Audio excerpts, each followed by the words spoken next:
स्वागत है दोस्तों। आज के मुख्य समाचार में आज देश और दुनिया से कई अहम और बड़ी खबर आ रही है। बात करेंगे हर खबर पर विस्तार से।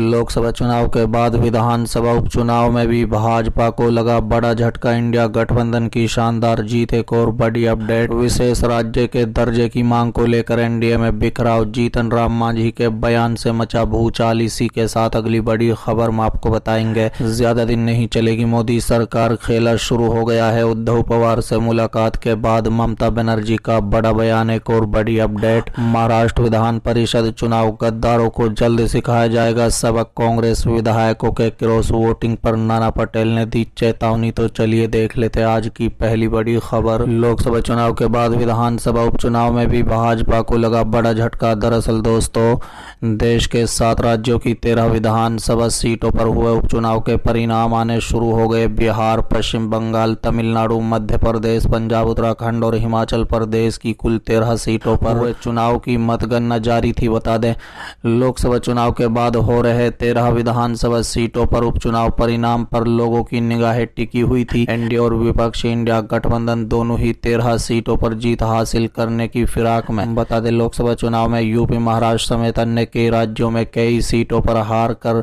जबरदस्त हार का सामना करने वाली भारतीय जनता पार्टी को विधानसभा के उपचुनाव में कई सीटों पर मतगणना के शुरुआती रुझानों में झटका लगने की संभावना नजर आई। वहीं उत्तराखंड की दोनों सीटों पर भाजपा को करारी हार का सामना करना पड़ा है। बता दें, पंजाब की जालंधर पश्चिमी सीट पर 11 राउंड की काउंटिंग पूरी हो गई। उसके बाद भाजपा की हार भी सुनिश्चित हो गई।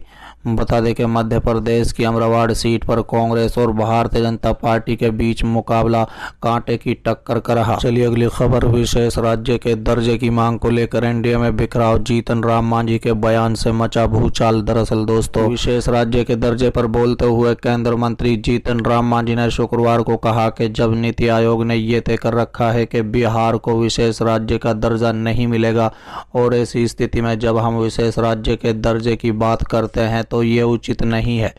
उन्होंने कहा है कि बिहार काफ़ी गरीब प्रदेश है और इसे धन की काफ़ी आवश्यकता है।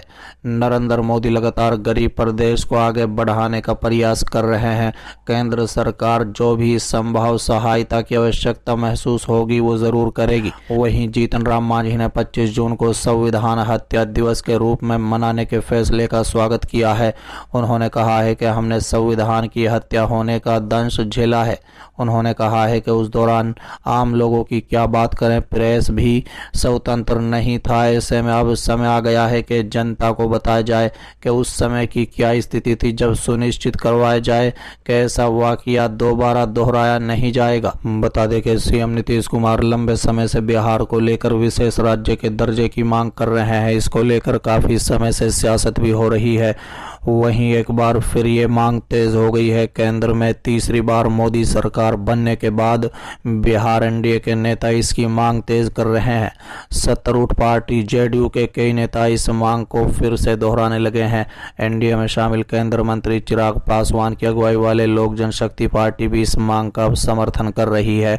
वहीं एनडीए में शामिल केंद्रीय मंत्री जीतन राम मांझी के सुर इससे अलग नजर आ रहे हैं।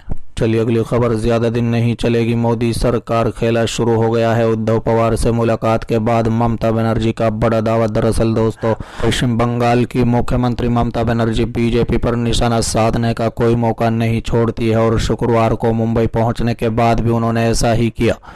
मुंबई पहुंचकर ममता बनर्जी ने शिवसेना अध्यक्ष उद्धव ठाकरे और एनसीपी शरद पवार और कई नेताओं से मुलाकात की। इस मुलाकात के बाद ममता बनर्जी ने कहा है कि खेला शुरू हो गया है और मोदी सरकार ज्यादा दिन नहीं चलेगी। लोकसभा चुनाव 2024 के बाद ममता बनर्जी की उद्धव ठाकरे और शरद पवार से ये पहली मुलाकात थी। बता दें कि ममता बनर्जी ने मुलाकात के बाद बीजेपी सरकार पर जमकर निशाना साधा। ममता ने कहा है कि मौजूदा केंद्र सरकार स्थिर नहीं है और ये ज्यादा दिन नहीं टिकेगी। लोकसभा चुनाव 2024 के नतीजे दिखा रहे हैं कि पश्चिमी दलों के इंडिया गठबंधन ने उम्मीद से बढ़कर प्रदर्शन किया है। खेला शुरू हो गया है और अब ये जारी रहेगा। साथ ही ममता बनर्जी ने मुलाकात के बाद कहा है कि वो इस साल अक्टूबर-नवंबर में होने वाले महाराष्ट्र विधानसभा चुनाव में उद्धव ठाकरे की शिवसेना के लिए प्रचार करेंगे। मुलाकात के बाद उद्धव ठाकरे ने कहा है कि हम दोनों के बीच भाई बहन का रिश्ता है।